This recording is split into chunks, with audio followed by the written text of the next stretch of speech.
Alakira Muhammadu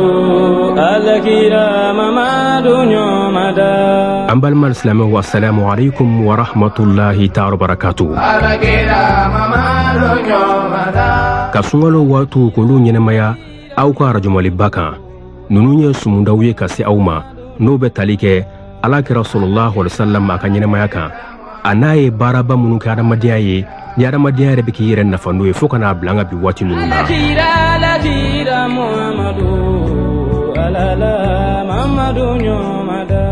Sumunda ninnu olu bɛ se aw ma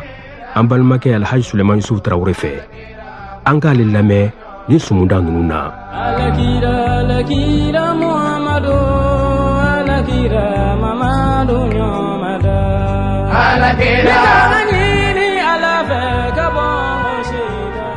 الحمد لله رب العالمين وأصلي وأسلم صلاة وتسليما يليقان بمقام سفير الأنبياء وإمام المرسلين سيدنا محمد وآله وصحابته الكرام وبعد مستمعين الكرام السلام عليكم ورحمة الله تعالى وبركاته. الحمد لله رب العالمين أمي الله تعالى تندوك بركة وكفي أمبان كالفا ومسابينا سبلاتي كالفتين وكفى مسلك تدون فسمنتك نوي محمد صلوات ربي وسلامه عليه. أمي الله تعالى دلي على كان فناه رما يجي أن لاهرة. أمي الله تعالى دلي لمن أن ستراني غرجي يوما على كادي أنا بدين سلام وبلا جليما. أمي الله تعالى دلي أنا همنا كود كل أنا بعني على كسبب يوما دي أمولا. أمي على دلي لبان على تي على كلبان كيوما دام بما كان كفو لبان أرجنا كنو على كره رما كما صلى على محمد.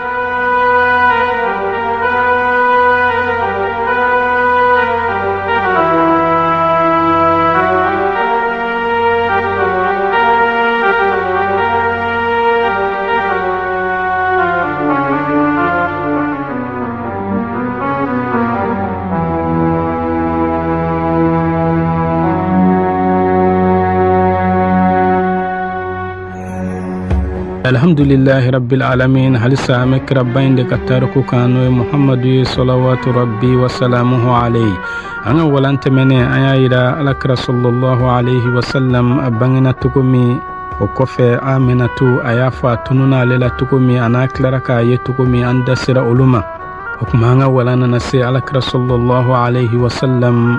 ما سبننا tasa be kelen bolo warje be kelen bolo hariru fini be kelen bolo o kuma o ye alakira ko ni bidon kono jinye shiye wolonvla o kofe alakira sallallahu alayhi wa sallam o ye nabiyuma tampon siki a jakila ni nga soroka meleke hariru fini jemaina o kofe aya ida kafo amba Aisha radiyallahu anha aliko ko yahudiya do kun sigilembe Makka mamina alakira sallallahu alayhi wa sallam na bangili shusera ikado yahudiya turabe munumunu abeka fo ya au kureshi jamakulu yala dindo wolola au fe bishuina wa uko a ama don kafo den wolola okuma yahudiyin ko ay munumunu aka jate minaka ikado bishuina nimmanto inkan nabiyuma kanga bange okuma nabiyuma tamashiya obe ajaki fulani nyogonte okuma kureshu munumunu na uye nyiningalike okuma uyame kafo ikado bishuina Abdullahi mi Abdul Muttalib de aleka yatima dem bangena sabula ale fatura kasro amusulla jolendo ni kalufla nyokona tarikhu tigdo ka kuma kana okuma yahudiya kain taraka farauka amina tu yoro noye Muhammadu baye kuma mina nuye dem barkama imboka ira yahudiya kaina okuma ay yelike nabiyuma tampona alakra jakila yoromi ikado akrina abina kuma mina kirin bora kuna awilla ako ikado nabiyuma taraka bobban Israila kauka bondala koi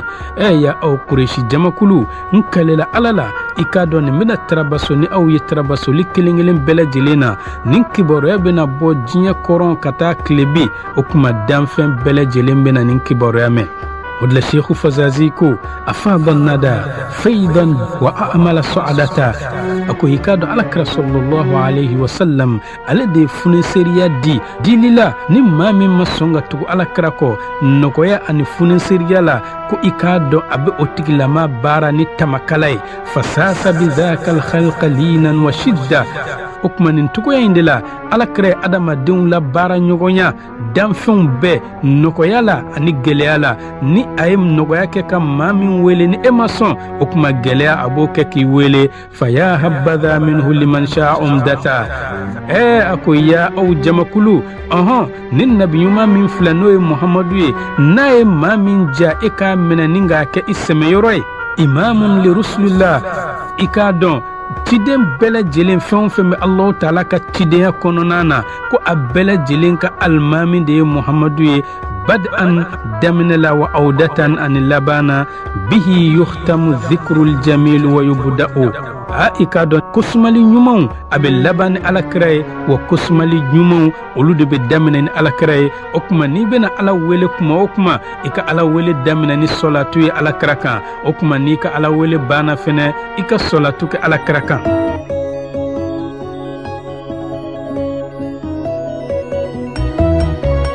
Salaman salaman salaman salam Salaman salaman salaman salam Salaman salaman salaman salam Salaman salaman salaman salam Foli kami folanga famalala Salaman salaman salaman salam Foli kambala saunga Muhammadu ma Salaman salaman salaman salam Foli kambila saunga kira koluma tarikhu b'a yira ana akwai kado alakira sallallahu alaihi wasallam wulida amal fil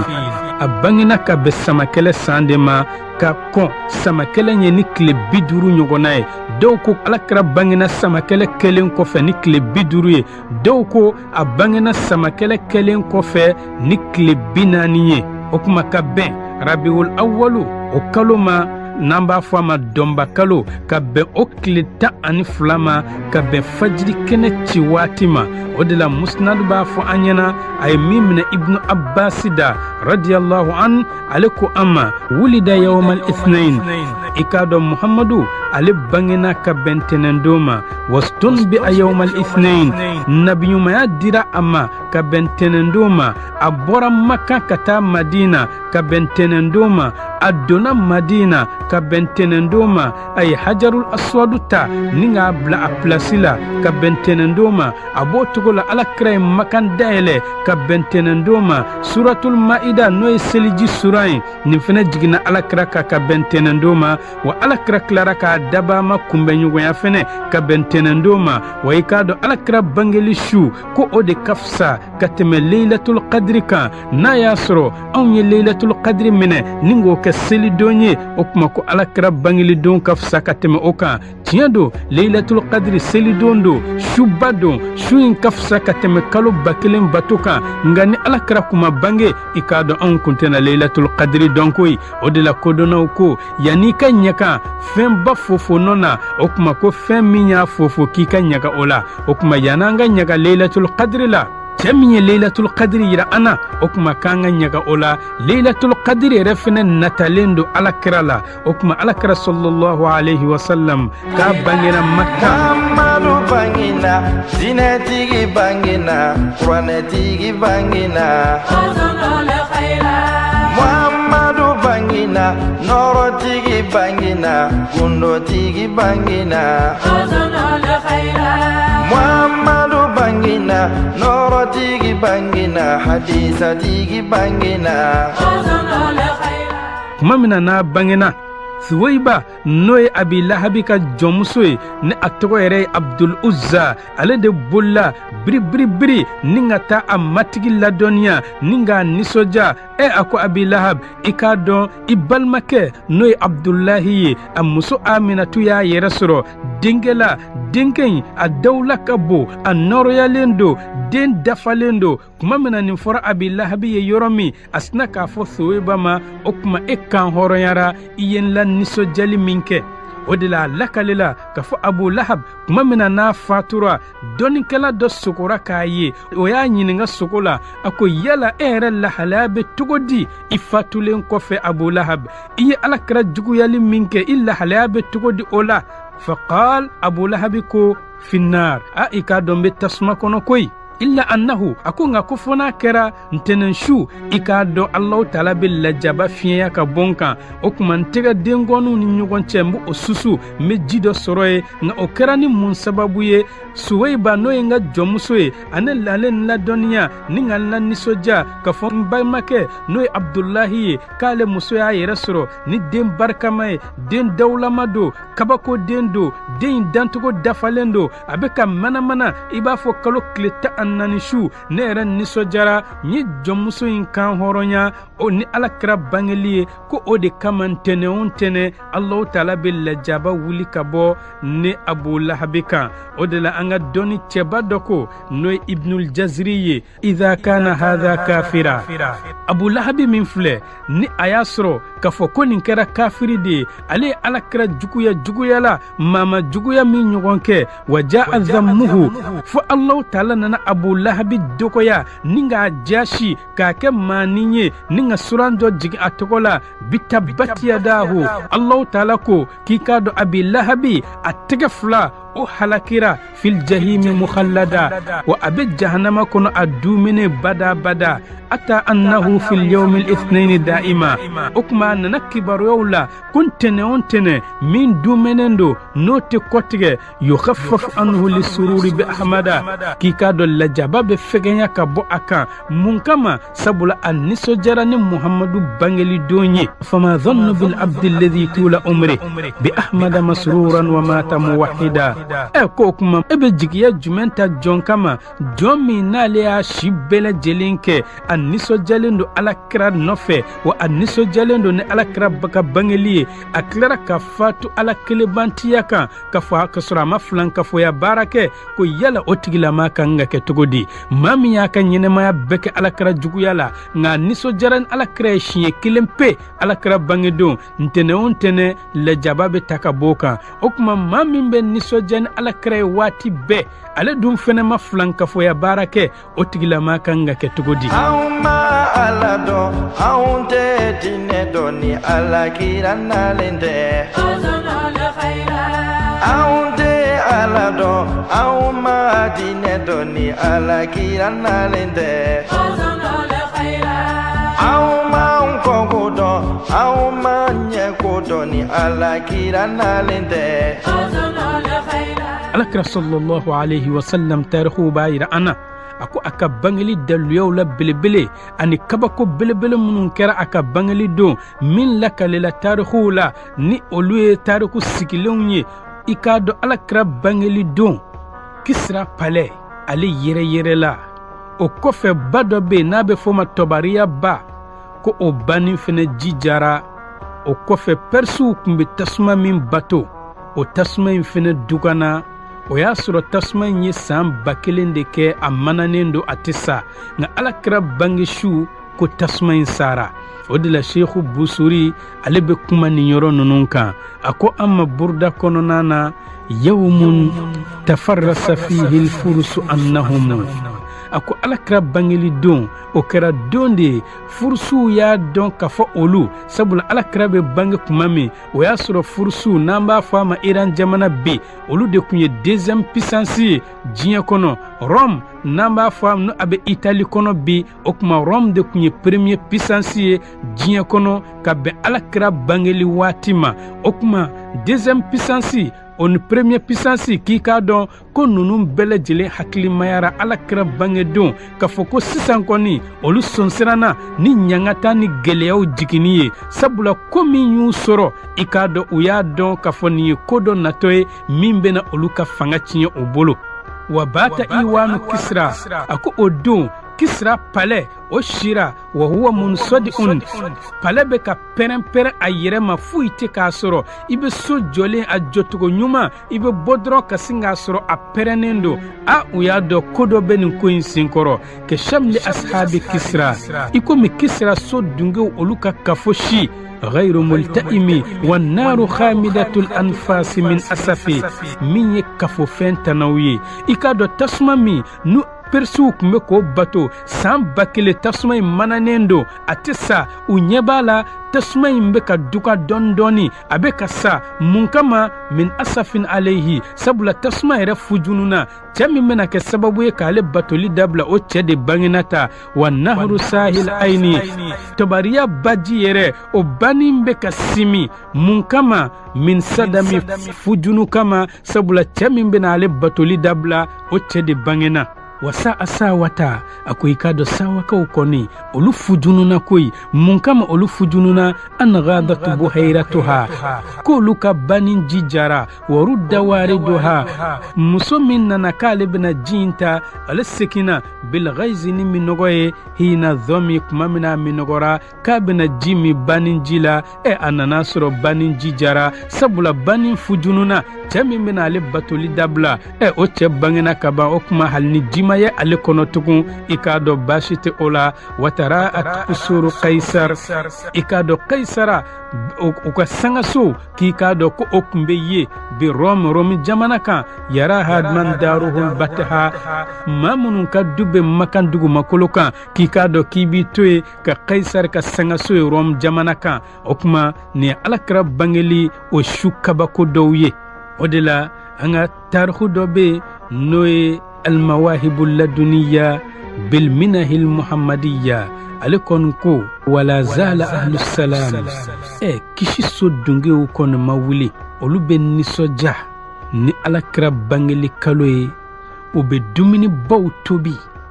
ube srakati baw bo ashu srakati noniya sugu be uba bele jelembo ashu madama fenfe note haramuye ikado uba bele jelenke ashu dɔw be misiw faga dɔw be ɲaamɛw faga dɔw be sagaw faga nafolow be di duw be di yelengafɛnw be di i k'a dɔn fantanw bɛɛ lajɛlen be nɛɛma sɔrɔ a su u b'u mako don fɛnɛ kalan na n'o ye alakira ka mawulidu kalan ye a su a ko dɔnnikɛla kɛrɛnkɛrɛnnenw ye lajarabili kɛ k'a fɔ san o san ni mawulidu kɛra nin togoya la ka dumunibaw tobi ka sirakatibaw bɔ ka hinɛ fantanw na ka fantanw ka hamiw dagere k'i k'a dɔn ko o san be kɛ hakilisigi san de ye o jamana kɔnɔna na tɔɔrɔ foyi tɛna o jamana kɔnɔ o san na wa a be kɛ nisɔndiya teliman de ye jamana b'a ka laɲinifɛn sɔrɔ ni nisɔndiya min ye wa a b'a ka ɲininifɛn sɔrɔ ɲininifɛn min ni o be teliya i k'a dɔn ni alakira ka mawulidu sababu ye an b'a fɔ Allahu taala ka hinɛ maa la maa min ye alakira ka bangeli kalo ta ni k'o kɛ denw na barikama ye k'o kɛ selidenw na selidon ye o de la Ibnul Hajj ale b'a fɔ an ɲɛna madhalu kɔnɔna na a ko maa minnu ni olu de ka mawulidu ni o de nangarolen do k'a fɔ ko o de tɛ bɛn sariya la o de maaw be ko kura minnu sindi a kɔnɔ kabini bɛnjakow la kabini dɔngili langolonw ni ka fɔlifɛnw orgesiw u be orgesi minnu ye haramuw ye dɔngiliw minnu ye haramuw ye minnu yɛrɛ be diinɛ kuma jigin ni ka tila ka mawulidu kɛnɛ kɛ bɛnja kɛnɛ ye k'a kɛ yɛrɛsako kɛnɛ ye o kuma k'o de tɛ bɛn sariya la nka n'a y'a sɔrɔ a be kɛ ka alakira de yira mɔgɔw la ka alakira kanu do mɔgɔw la ka diinɛ in kanu do mɔgɔw la k'i k'a dɔn ko o ye hakilisigi yɛrɛ de ye jamana ma an be Allahu taala deli ala ka an ka mawuliduw kɛ hakilisigi ye jamana ani diɲɛ bɛɛ lajɛlen ma asihu lisani mutaharul janani raufur rahimi uzunul khaira asihu lisani mutaharul janani raufur rahimi uzunul khaira asihu lisani mutaharul janani raufur rahimi uzunul khaira yaqul maktum tigi b'a fɔ an ɲɛna a ko maa fɔlɔfɔlɔ min n'o de ye shindi alakira ma shindi musow la a ba kɔfɛ o de ye Thuwaiba min ye Abi Lahabi ka jɔnmuso ye o de la mun de la Allahu taala sɔnna shin fɔlɔ min be se alakira kɔnɔ a ba shin kɔfɛ mun de la Allahu taala sɔnna o ka kɛ jɔnmuso shinji ye o kuma dɔnnikɛlaw ko kodɔnba min b'o la li'annahu sayuharrirul abid sabula ale de bena jɔnw kan hɔrɔnya ka bɔ jɔnya juru la an ka dɔnnikɛla dɔ ko nima Muhammadu don ale de nabi ɲuman alladhi ja'ala min al-abidi sada nabi ɲuman min nana ninga jɔn bɔ jɔnya la ningu kɛ kuntigiw ye ikomi Bilal o de la Umar bin Khattab kun bɛ to k'a fɔ Bilalun sayyiduna wa ataqahu sayyiduna ikado Bilal de an kuntigi ye wa an kuntigi fana de Bilal kan hɔrɔnya o kuma Alakira de Bilal bɔ jɔnya juru la ninga kɛ kuntigi ye ako nima o Muhammadu don wa minal mustab'afina asatizatan wa qada ikado Muhammad ale de nana ma la folun jigite mamununa sete mamunu ye desebato ayolu bo u ka dese in konona na ningolu ke karamogo baw ye ninga kila ku ke dine in dajuru samabaye ningu ke kele dajuru samabaw ye ikomi Abi Hurairata ni ye hadisa lakale togo hadisata ibasur Abi Hurairata min bala ode kacan ako nima Muhammadu don ale de nabi ɲuman alladhi ja'ala min ubadil hajar qadatan lil bashar ale de maw sama ka bɔ farabatow la ninga nu kɛ danfɛnw dajuru samabaye kɛlɛ kɛnɛw kan ikomi Umar bin al-Khattab ikomi Khalid bin al-Walid ikomi Ikrima bin Abi Jahal Muhammad ako nima Muhammad don alladhi ja'ala min ru'atil ghanami zu'ama lil umam ale min de maw fosi ninku bɔ bakangɛnw na ninga nu kɛ danfɛnw ka mabaw ye Muhammad ako nima Muhammad do alladhi lam ya'lam bi tafriqatin bayna al-abyad wal aswad ale de ma danfara do fima ani jema ni ɲɔgɔn cɛ o kuma o nabi ɲuman belebele i ka dɔn Allah taala sɔnna sinji fɔlɔ min ka se a kɔnɔ a ba sinji kɔfɛ o de kɛra jɔnmuso sinji ye sabula ale de bena jɔnw kan hɔrɔnya ka bɔ jɔnya juru la wa i ka dɔn Alakira y'o waleya in kɛ o kɔfɛ muso filanan min ye sin di a ma a ba kɔfɛ i ka dɔn o de kɛra Halimatu Sa'adiyya Siratu Ibn Hisham ale b'a yira ana ako Alakira kun kɛra sallallahu alayhi wa sallam a bɛ to k'a fɔ a ka sahabaw ye ana a'rabukum ana Qurayshi ne de ye larabu yɛrɛ jati ye ka tɛmɛ aw bɛɛ kan munna sabula ne ye Qurayshiyu de ye wasturbi'tu fi bani Sa'ad bin Bakr ikado ne ka shindi kɛra bani Sa'ad bin Bakr de la olu de ka larabu kan jɛlen do ka tɛmɛ larabu bɛɛ kan o de la Hamziya tigi b'a fɔ an ɲɛna n'o ye Busuri ye Alakira ka shindi la wa badat mu'jizatun ikado kabako caman de bangena fi radaihi laysa fiha anil uyuni khafa'u Alakira ka shindi la kikado ko kon maddugo nyawla koy iz abatuhu liyutmihi murdi'atun kuma mina shindi musow nana maka k'u bena denw ɲini ni ka taa shindi u ma sara la walisa u k'u ka musakaw sɔrɔ a la o kuma shindi muso bɛɛ banna Alakira la Alakira ka yatimɛdenya kama shindi muso ninnu ye mun fɔ kulna u ko ma anna ghanna'u fil yatimi i k'a dɔn anw kɔni tɛ se ka kɛ fɛn ye yatimɛden ka shindi la fa tɛ fɛn min bolo n'an ye shindi o ma yala an bɛ se k'an ka shindi sara sɔrɔ wa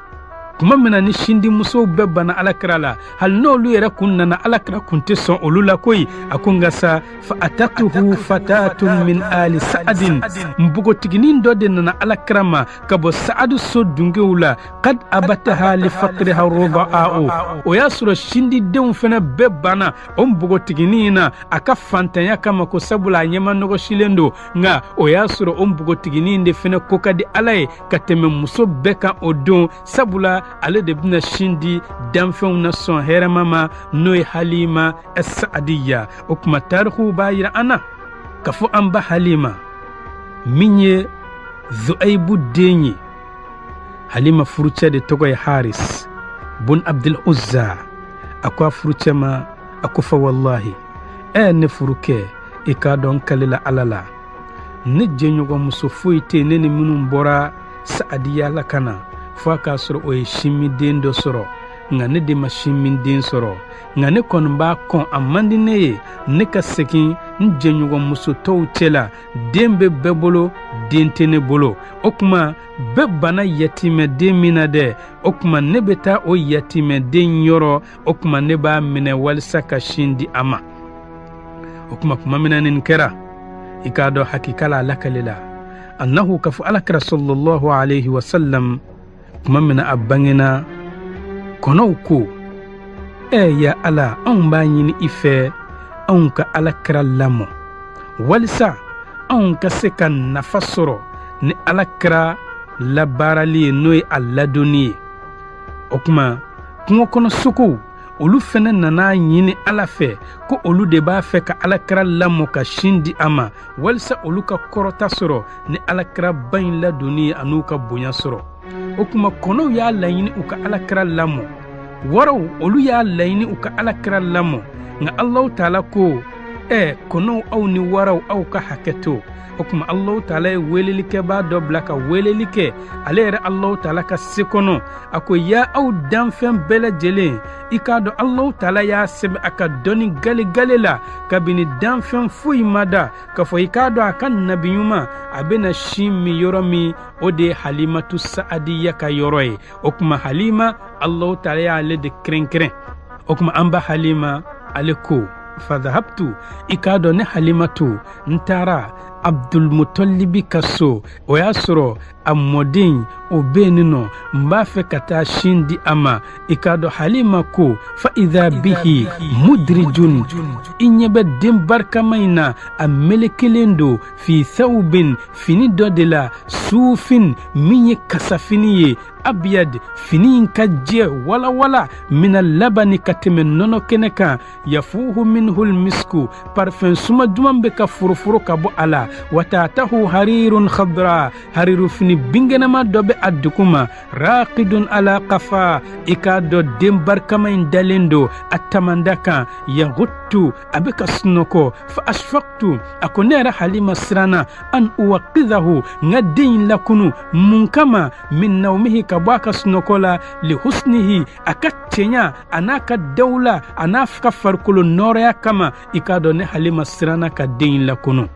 o de la an ba Aisha ko Alakirama a ko wa ajmala minka cɛ min cɛ ka ɲi i komi e Muhamadu lam tara qattu aynu ɲɛ maani ma deli k'o ye ɲɛ na wa akmala minka cɛ min dafalen do i komi e Muhamadu lam talidu nisa'u muso ma deli ka o bange k'o da bamunan kɔnɔ khulikta mubarri'an min kulli aibin e Muhamadu dana de i saniyalen i jɛyalen ka bɔ lebu ko bɛɛ lajɛlen ma ka annaka qad khulikta kama tasha'u a b'i komi e Muhamadu dana togo de la togo min ka di yɛrɛ ye i ko Ala ma Ala n kunkolo kɛ tan a y'a kɛ ten ɲɛkisɛ fila kɛ tan a y'a kɛ ten nun kɛ tan a y'a kɛ ten da kɛ tan a y'a kɛ ten bolow kɛ tan disiw kɛ tan o kuma a kɛra i komi e yɛrɛ de danna togo la togo min ka di i ye o kuma an ba Halima a ko fadanawtu minhu ne ye n gɛrɛ den barikama in na ruwaida dɔɔni dɔɔni fa wada'tu yadi ala sadri ne taara n tɛgɛ da a kɔ a disi kan fa tabassama dɔhika den y'a to bamunan kɔnɔ a sina ka muyamuya a yɛlɛla wa fataha aynayhi a y'a ɲɛkisɛ fila dayɛrɛ yɔrɔ min li yanzura ilayya walisa a ka filɛli kɛ ka na ne ma fa kharaja min aynayhi nurun nɔrɔ dɔ de bɔra a ɲɛkisɛ fila kɔnɔ hatta dakhala khilala sama o nɔrɔ fila in donna fɔ sankaba kɔnɔna na o kuma ne yɛrɛ Halima jɔlen bɛ n bɛ ka den barikama in lajɛ fa qabbaltuhu n taara den embrasser a ɲɛkisɛ fila ni ɲɔgɔn cɛ n ye n kinifɛn sin di a ma a y'o minɛ ni k'o min togo la togo min ye a ja n ye numanfɛn sin di a ma a banna o la a ko o ye den tɔw ta ye o kuma ale y'a wasa don kinifɛta in na o kuma dɔnnikɛlaw ko Allahu Taala ye Alakira ladɔnniya k'a fɔ i k'a dɔn jɛɲɔgɔn dɔ de bɛna k'i la Halima sin na o kuma kɛ ladiri ye sin kelen min i ka kelen to yen o kuma Sheikhu Busiri ko arda'atuhu libanaha i k'a dɔn Halima ale y'a nɔnɔ di Alakira ma kuma min na ni Alakira y'a nɔnɔ min fasaqataha wa baniha albanahunna sha'u i k'a dɔn sagaw olu fana ale n'a denw lami o nɔnɔw la asbahat shawala i k'a dɔn Halima ale dugu jɛra k'a sɔrɔ a ka bagan bɛɛ lajɛlen pasalen don u sin forokow langolon don nɔnɔ tɛ u sinw kɔnɔna na nka wula bɛ se kuma min o y'a sɔrɔ Halima a ka baganw bɛɛ fara ni k'a bɛɛ lajɛlen sin forokow fa bagan pasalen tɛ a la tugun i k'a dɔn balo o yiriwara an ba Halima yoro gɛlɛya kɔfɛ mun kama sabula Halima alakira balo bɔra ale la alakira ye maa min sin min gɛlɛya tɛ se ka kɛ o tigilama ka du kɔnɔ koyi o kuma Sheikh Busiri ko wa idha sakhara al-ilahu unasa ni Allah taala ye maa dɔw kolo li sa'idin maa kunandi ye fa innahum su'ada'u i k'a dɔn olu yɛrɛ fɛnɛ bɛ kɛ kunandi ye koyi ni aw kolola ka aw kɛ karamɔgɔ kunandi ka kalandenw ye i k'a dɔn aw kalandenw fɛnɛ bɛɛ lajɛlen kɛra maa kunandiw ye an bɛ Allah taala deli ala ka an kolo ni an bila karamɔgɔ ɲumanw olu ka taa sira kan Muhammadu bangina dinɛtigi bangina kuranɛtigi bangina Uzunul khaira Muhammadu bangina nɔrɔtigi bangina kundotigi bangina Uzunul khaira وهكذا من تقوين دلسا بقي رسول الله صلى الله عليه وسلم في بني سعد alakira tora Sa'adu so dungew ka so o kuma a bɛ Halima ka sindi hukumu kɔnɔ fo alakira taara san 4 sɔrɔ dɔw ko san 5 a bangeli la o kuma alakira kwadisi cili o koɲɛ nana kɛ o kuma muslim b'a lakale ka bɔ Anasu yɔrɔ ka fɔ alakira sallallahu alaihi wasallam Jibrila nana ma o y'a sɔrɔ ani denmisɛnw bɛ ka tulonkɛ ɲɔgɔn fɛ Jibrila ye alakira minɛ ninga bin ninga kwadisi ci ka dusukun nabɔ kuma min a ye dusukun nabɔ a ye dusukun fɛnɛ ci ninga jolikuru dɔ bɔ a kɔnɔ o kuma Jibrila ko alakira ma ko nin ye sitanɛ ɲiyɔrɔ min kun b'i la n y'o de bɔ i la tan o kɔfɛ Jibrila ye alakira dusukun ko tasa dɔ kɔnɔ tasa min ni o ye sanu tasa ye ni zamzamu ji ye o kɔfɛ a sɔrɔla ka dusukun in lasegin a nɔ na o kuma denmisɛnw olu ye nin baara min ye u bolila u bɛ ka girin u bɛ ka na u ba yɔrɔ n'o ye Halimatu ye u ko Halima ma i k'a dɔn dɔ ye Muhamadu minɛ a y'a bin k'a faga koyi i k'a dɔn bɛɛ lajɛlen ja wulila dugu bɛɛ girinna Halima yɛrɛ girinna dugu ye nɛɛma sɔrɔ denmisɛn min kama ale yɛrɛ Halima ye nɛɛma sɔrɔ denmisɛn min kama n'a fɔra ko o denmisɛn in de minɛna k'o faga ale bɛna taa mun fɔ makankaw ye ale bɛna taa mun fɔ denmisɛn in ba ye ale bɛna taa mun fɔ denmisɛn in mɔkɛ ye tuma min na u bɛɛ lajɛlen bɛ ka girin u bɛ ka taa lajɛ u ɲɛ b'a la alakira ɲɛsinnen bɛ ka na alakira nɔɔrɔyala ka tɛmɛ a kɔrɔlen kan dɔ farala dawula kan ka tɛmɛ kɔrɔlen kan dɔ farala manamana kan dɔ farala kɔrɔta kan ka tɛmɛ kɔrɔlen kan a couleur yɛrɛ fɛnɛ ɲana ka tɛmɛ kɔrɔlen kan o de la Sheikh Busiri ko nin hadisa in na n'o ye nin koba min kɛra alakira la a ko shukka an qalbi i k'a dɔn alakira k'a disi cira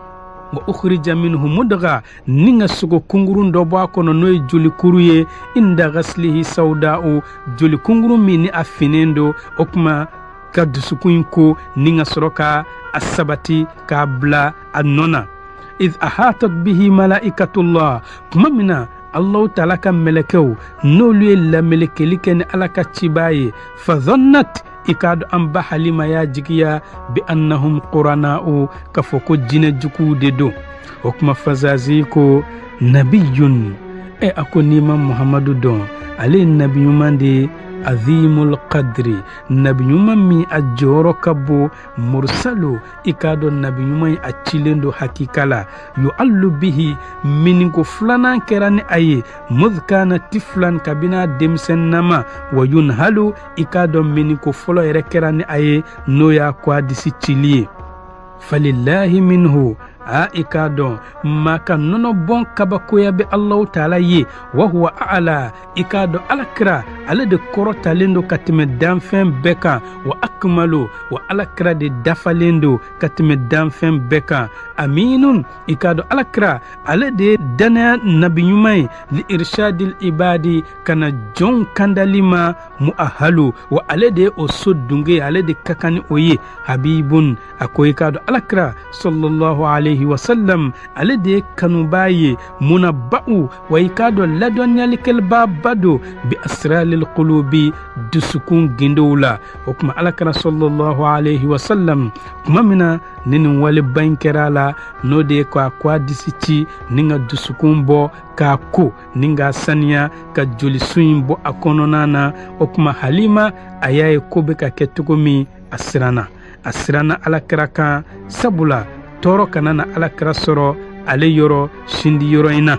kuma min na a siranna alakira sallallahu alaihi wasallam Halimatu y'a lasegin ni ka taa di a ba ma o y'a sɔrɔ alakira bɛ san 5 ɲɔgɔnna la tarikutigiw ka kuma na dɔw ko san 4 nga dɔnnikɛla sɔn caman bɛ baara kɛ ni san 5 ye o de la Sheikhu Busuri ko faraqatuhu i k'a dɔn alakira